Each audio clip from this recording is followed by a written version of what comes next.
Project Horizon. The plan. Project Horizon in 1959. The U.S. Army Ballistic Missile Agency. The same group of engineers and military planners who were already developing America's first ballistic missiles sat down and produced a formal study. Its official title was long and bureaucratic, but its mission statement was simple: establish a permanent manned military outpost on the surface of the moon by 1966. 7 years. From 1959 to 1966. That was the window they gave themselves to go from drawing board to operational lunar base. And they were serious. This wasn't a back-of-the-napkin fantasy. The proposal ran to hundreds of pages. It had cost projections, engineering specifications, mission plans, personnel requirements. It was thorough in a way that tells you these people believed it could actually happen. What's often overlooked is how formalized this document was. It wasn't written as speculation. It was structured like a real deployment plan. Timelines were broken into phases. Resource allocation was calculated. Even failure scenarios were considered, which suggests that planners weren't asking if problems would occur, but when and how to recover from them. So what exactly were they proposing? The base would house 12 people. Not tourists, not explorers, military personnel, engineers, technicians, and soldiers with the training and clearance to operate what would essentially be the world's most remote outpost. This number wasn't random. 12 was considered the minimum viable crew to maintain continuous operations while allowing for rotation of responsibilities, rest cycles, and redundancy in critical roles. In an environment where a single mistake could be fatal, redundancy wasn't optional. It was survival. The structure itself would be buried beneath the lunar surface. That wasn't just practical. It was deliberate. Underground means protection from radiation, which on the moon without an atmosphere is a genuine killer. Underground means protection from micrometeorite impacts, and underground means concealment. There was also another advantage: thermal stability. Beneath the lunar surface, temperatures fluctuate far less dramatically than on the surface itself. This would reduce stress on materials and systems, increasing the longevity of the base. Modules would be built on Earth, tested on Earth, then launched into space and assembled on the moon, piece by piece, mission by mission. Like a massive jigsaw puzzle assembled 240,000 miles from home.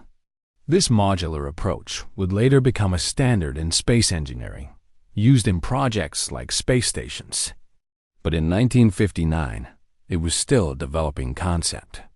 The idea of assembling large structures in space or on another celestial body had never been tested in practice. And here's the detail that gives you a real sense of the scale of this thing. The Army estimated the base would require over 200 rocket launches to build. 200 separate launches, each one carrying equipment, supplies, or crew. A continuous years-long logistical operation in space before a single person even arrived to stay permanently. To put that into perspective, each launch in that era required enormous preparation fueling, testing, coordination, and had a significant risk of failure. Multiplying that by 200 doesn't just increase complexity. It multiplies risk exponentially. For context, the entire Apollo program, which actually landed humans on the moon, involved around 30 launches total. Project Horizon was planning for more than 6 times that. Before the moon landing had even happened. Before anyone had gone to space and come back safely more than once. The sheer audacity of it is staggering. But what's more staggering is that the people proposing it didn't think they were being audacious. They thought they were being practical, because they weren't just thinking about planting a flag. They were thinking about what comes after the flag. And that's what most history books leave out. They were thinking in terms of permanence, infrastructure, continuity, not a mission, but a presence. How they were going to pull it off. The biggest technical problem with Project Horizon wasn't money or politics or even the moon itself. It was getting there, repeatedly, reliably, with massive amounts of cargo. In 1959, the most powerful rocket America was barely capable of reaching orbit, let alone delivering construction equipment to another world. The technology needed for Project Horizon simply didn't exist yet. At the time, rockets like the Redstone and Atlas were still being tested, and their reliability rates were far from perfect. Failures were not rare. They were expected parts of development. Scaling that technology into something capable of sustained lunar transport required a leap, not an iteration. But there was a man who believed it could. Wernher von Braun. If you've heard of the Apollo program, you've heard his name. He was the rocket engineer who would later become the architect of the Saturn V, the most powerful rocket ever built. But in 1959, he was working at the Army Ballistic Missile Agency, and he was deeply involved in planning exactly this kind of mission. Von Braun had already been thinking about large-scale space infrastructure for years, even before Horizon. His earlier concepts included rotating space stations, lunar expeditions, and even Mars missions. In many ways, Horizon aligned with ideas he had been developing long before the Cold War accelerated them. Von Braun envisioned a fleet of heavy-lift rockets, vehicles capable of hauling massive payloads beyond Earth's gravity well. Not one or two launches, dozens, hundreds. A regular cargo service between Earth and the Moon, like freight ships crossing an ocean. This analogy wasn't accidental. Planners explicitly compared the operation to maritime supply chains. The Moon, in this view, was less like a distant planet and more like a remote island outpost difficult to reach, but manageable with enough logistical planning. The plan had a specific sequence. First, a series of unmanned missions. These would deliver the basics: power systems, communication equipment, the initial habitat modules, the Moon equivalent of laying the foundation before the crew shows up. These missions would also serve another purpose: testing.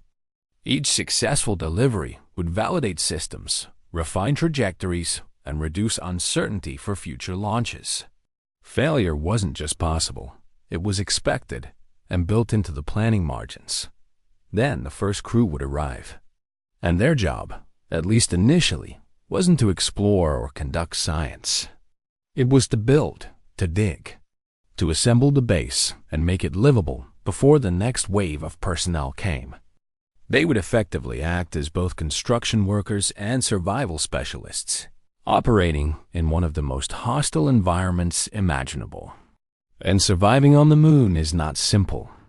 This is where the engineering challenge becomes almost incomprehensible. On Earth, you breathe without thinking about it. On the Moon, the atmosphere is essentially zero. One of the hardest vacuums in the known universe exists right outside the airlock. Every breath of air has to come from a tank or a recycling system. Every drop of water has to be transported from Earth or recovered from the crew's own exhaled moisture and waste. Food, same deal. Closed-loop life support systems were still in their infancy at the time. The idea of recycling air and water continuously for long durations was being studied, but not yet proven in extended missions. Horizon assumed these systems would mature fast enough to support long-term habitation. The temperature on the lunar surface can swing from 250 degrees Fahrenheit in direct sunlight to negative 280 degrees in shadow. In the span of a single day, a lunar day, which lasts about 2 Earth weeks on each side. That means 2 weeks of constant sunlight, followed by 2 weeks of darkness. Each phase creates different operational challenges: thermal expansion, energy storage, psychological strain. The solution to the power problem was one that would raise eyebrows today, but made a certain brutal sense in 1959. Nuclear reactors. Small, portable fission reactors that could provide continuous power regardless of sunlight or shadow. The military had already been developing these for remote installations on Earth. Putting one on the moon wasn't conceptually different. It was just a longer supply line if something went wrong. Programs like SNAP, Systems for Nuclear Auxiliary Power, were already exploring compact nuclear energy solutions for space applications. Horizon would have relied heavily on this kind of technology. A nuclear-powered military base on the moon, run by soldiers, built by the U.S. Army in 1966, if everything had gone to plan. But what was the base actually for? What were those 12 soldiers supposed to do up there? That's the part the proposal was careful about. And also the part that reveals the most. The dark purpose, officially, Project Horizon was framed as defensive. A way to ensure American access to space. A deterrent. A strategic hedge against whatever the Soviets might do next. That framing wasn't unusual. During the Cold War, nearly every major military initiative was publicly justified as defensive, even when its strategic implications went far beyond that. Language mattered. Optics mattered. And describing something as defensive made it easier to justify politically. But read between the lines of the actual proposal, a different picture emerges. From the moon, you could observe nearly the entire surface of the Earth, monitor missile launches in real time, track naval movements, intercept communications, and do all of it from a position completely beyond anyone's ability to interfere with.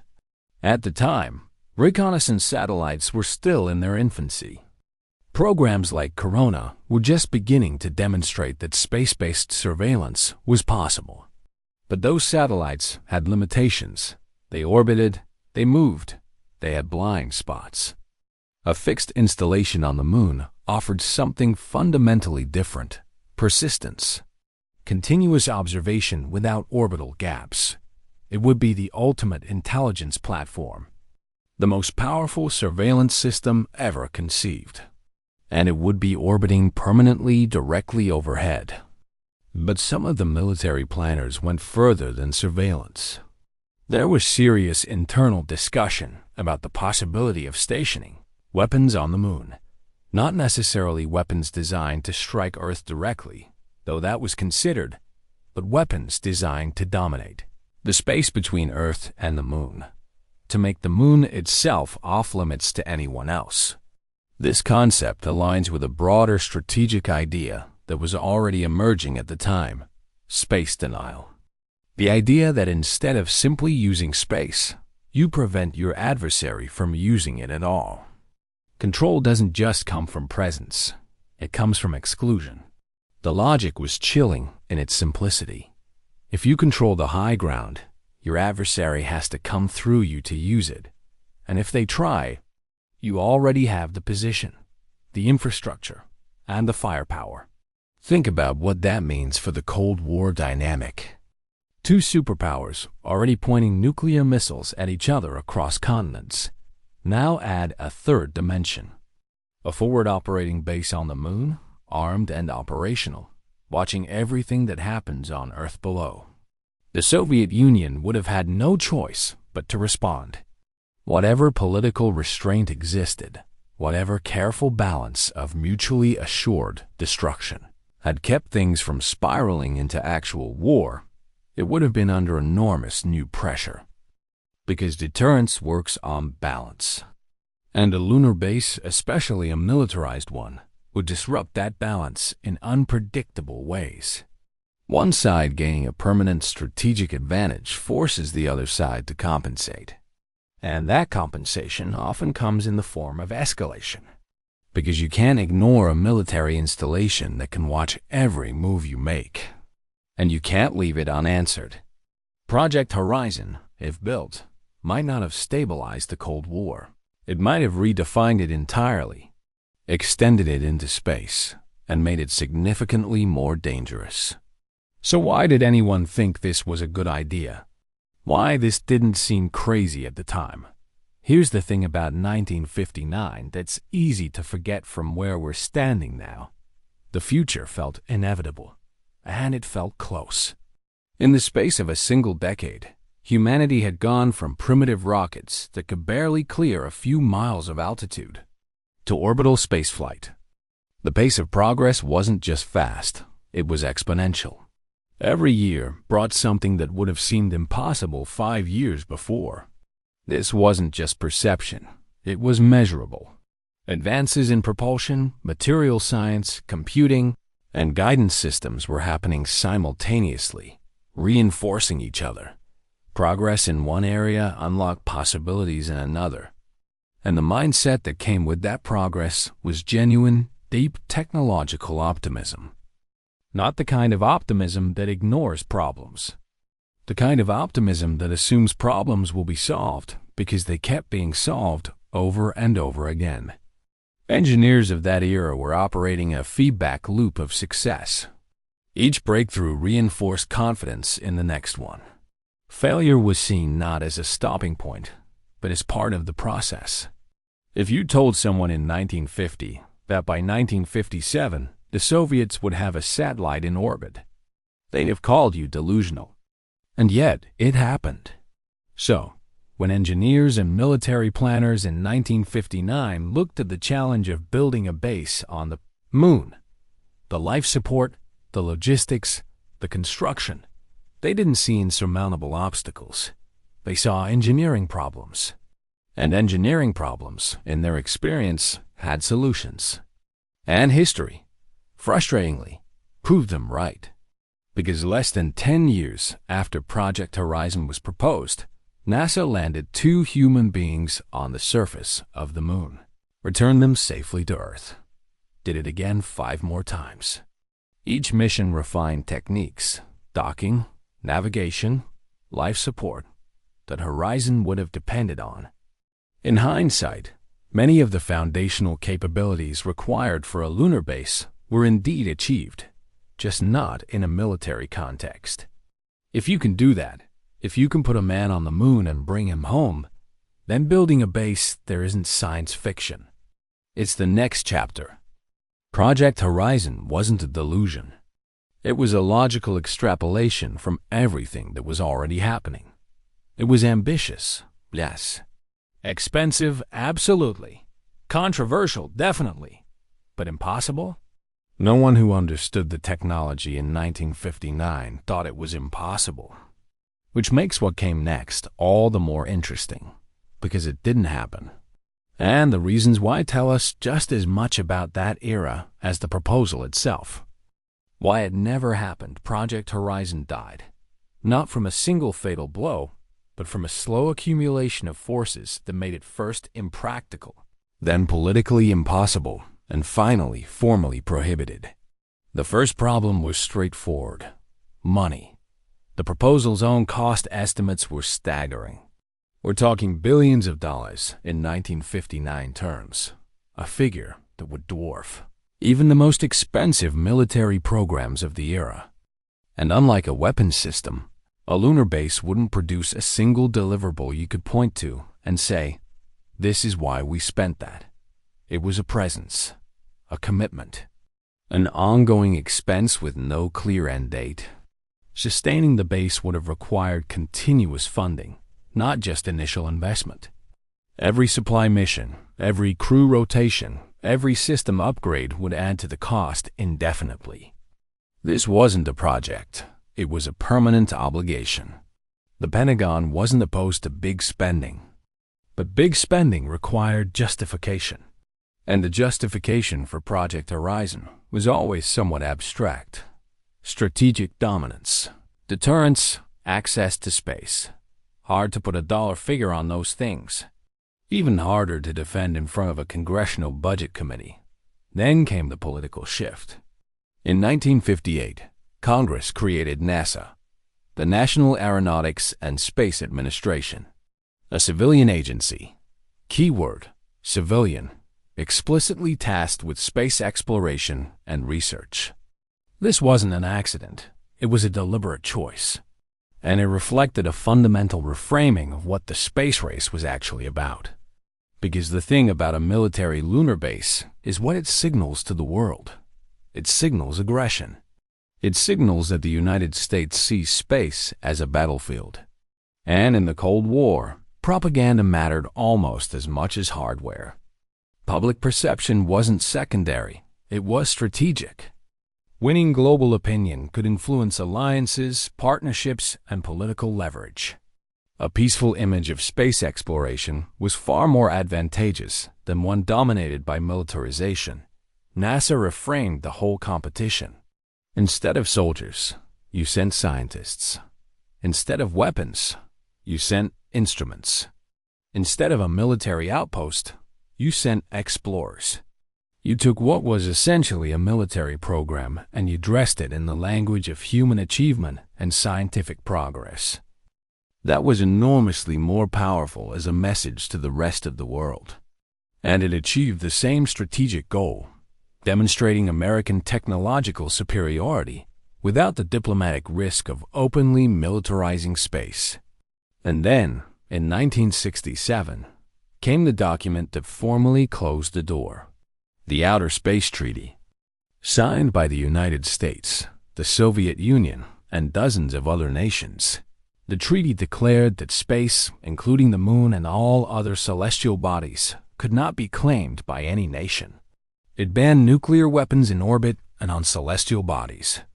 And it committed signatories to using space exclusively for peaceful purposes. The treaty also established a precedent.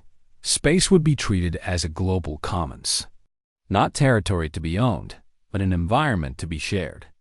That principle directly conflicted with the idea of a military base asserting control over a celestial body.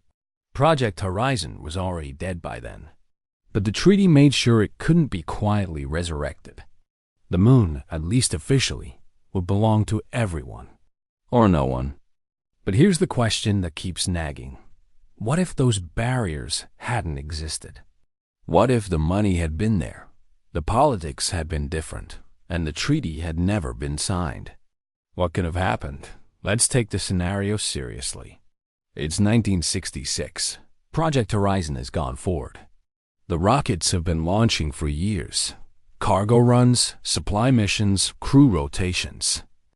And now, beneath the surface of the moon, 12 American soldiers are operational at the first permanent human settlement beyond Earth. At this point, the base would no longer be an experiment. It would be a strategic asset, operational, maintained, integrated into military planning back on Earth. Decision made in Washington would now include considerations that extended 240,000 miles into space. What happens next? The Soviet Union, almost certainly, launches its own lunar program, faster, more desperate than anything it had planned. The space race doesn't end with a moon landing. It escalates into a permanent competition for lunar territory. Who controls which craters? Who has a base on the near side? Who's been pushed to the far side? Geography, which once defined conflicts on Earth, would begin to matter on the moon as well. Elevated terrain, shadowed craters, regions with more stable temperatures, all could become strategically valuable. Even something as simple as line-of-sight communication with Earth could determine where a base is placed and how valuable it becomes. The Cold War, which was already terrifyingly dangerous, extends into a new domain, one with no established rules, no clear boundaries, and no existing framework for what counts as an act of war. There were no treaties governing behavior in space at that level, no shared expectations, no enforcement mechanisms. Every action would be interpreted through suspicion, not trust. Does a Soviet spacecraft flying too close to the American base constitute a provocation? If there's an incident on the moon, an accident, a collision, a confrontation, how does it get resolved? There's no ambassador, no hotline, no Geneva Convention for the lunar surface. Communication delays alone would complicate any crisis. Even a few seconds of delay, combined with uncertainty and incomplete information, could escalate misunderstandings into something far more serious. The risk of miscalculation skyrockets. And in the Cold War, miscalculation was the thing everyone feared most. But there's another possibility, a more complicated one. Maybe the existence of the base accelerates something else. Maybe the sheer logistics of maintaining a permanent human presence on the moon, the supply chains, the technology, the infrastructure, forces a kind of development that peaceful exploration never would have. You build things faster when survival is on the line. You solve problems with more urgency when soldiers are waiting for the solution. Historically, military pressure has often accelerated technological progress. Aviation, computing, and nuclear energy all advanced rapidly under wartime conditions. A lunar base, under similar pressure, could have triggered breakthroughs decades earlier than they actually occurred. It's possible that a militarized moon program would have pushed humanity deeper into space sooner. Permanent settlements, resource extraction, the early foundations of what we now call space colonization. Concepts like mining lunar regolith for materials, extracting oxygen from the surface, or using the moon as a staging point for deeper missions might have been explored much earlier, not out of curiosity, but necessity, but built on a foundation of military dominance, shaped from the beginning by the logic of control and deterrence rather than curiosity and cooperation. The moon as an outpost, not as a destination. And you have to wonder, if that had been the foundation of human expansion into space, what kind of future would we be building toward? No soldiers ever stood on the moon. No military base was ever built beneath its surface. No nuclear reactors powered a forward operating post 240,000 miles above the Earth. 12. Armed personnel never looked up at a blue marble hanging in black sky and called it home. Project Horizon was shelved. The documents were classified. And the world moved on to Apollo, to Neil Armstrong and Buzz Aldrin and the footprints that are still up there right now, perfectly preserved in the dust, undisturbed because there's no wind to erase them. Those footprints remain one of the clearest physical reminders of that era, not just of technological achievement, but of the path that was chosen. Exploration over militarization, presence without occupation. And in that version of history, the moon became something remarkable. Not a battlefield, not a base, just a destination. The farthest place a human being has ever stood and looked back at the world they came from. But Project Horizon reminds us of something important. That version of history, the peaceful one, the hopeful one, wasn't inevitable. It was a choice, a series of choices made by specific people in specific moments that could easily have gone another way. Policy decisions, budget approvals, diplomatic agreements, each one played a role. Remove or alter any of them, and the outcome might have been very different. The fear was real. The technology was real. The proposal was real. 12 soldiers on the moon by 1966 was a genuine possibility, not a fantasy, not a joke, but an actual path that history briefly considered before turning away. And as we stand here now, watching a new generation of nations and private companies planning to return to the moon permanently, this time, that question that Project Horizon was really asking is back. Today, the context is different, but the underlying dynamics are still there. Strategic competition, technological ambition, and the question of who gets to define the rules of a new domain. Not whether we can go. We know we can go. But why? What do we bring with us? What do we leave behind? And when the next person plants a flag on the lunar surface, whether they're a scientist or a soldier or something we don't have a name for yet, what will that flag actually mean? Because symbols matter. And in environments where there are no borders, symbols often become the first form of claim. The future of space has already been imagined once before, and it almost looked very different.